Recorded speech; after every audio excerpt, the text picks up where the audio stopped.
Hi, this is Alex from phpacademy.org, and I'm back now with another video for the new Boston. This time we're going to be talking about databases.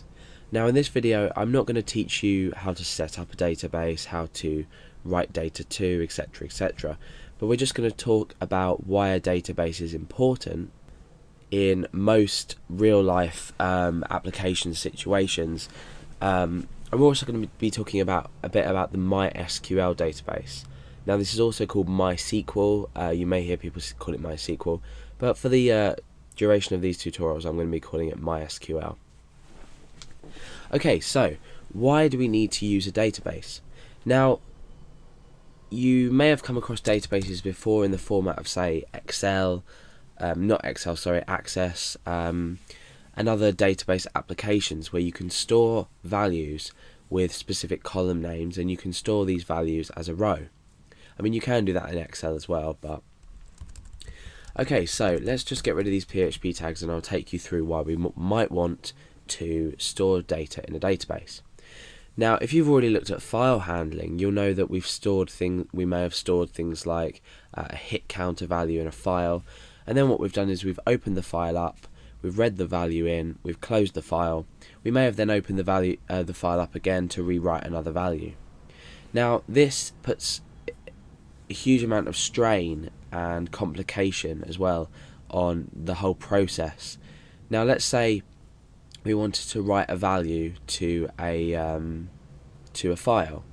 What we're doing is we're opening up that file, so we're reading file data. We are then writing a value to a file. What happens if we want, say, to include a username, a password, a first name, a surname,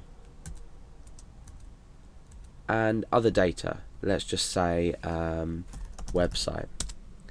So you may have hundreds and hundreds of records with people, their username, their password, and you may want to create some kind of login system for this.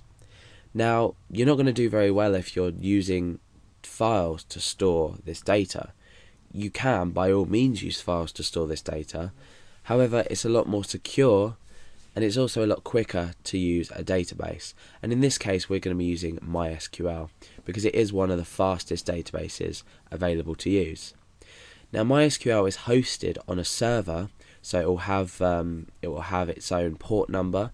If we open up the XAMPP control panel, you can see that I've got this process MySQL and it's running at the moment.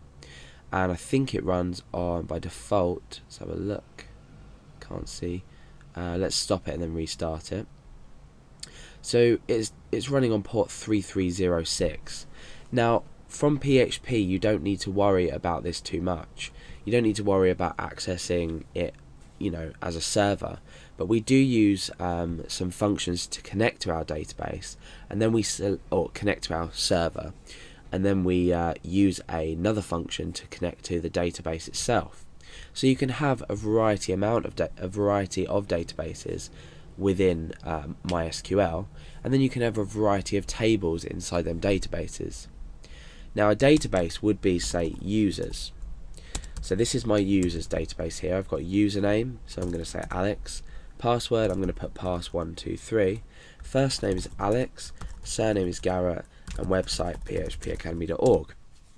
So I've already put one record in for myself. Now this table we're looking at here, this is going to be a table, could contain other data. So we could say Billy, again the password might be pass456, Billy, Garrett, and we might not have a website. So we are storing essentially data in this way. Now the way we can access this is we can select our table.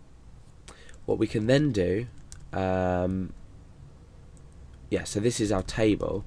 Our database name, we'll just say table users. Our database name might be called PHP Academy, for example, and our table might be called users.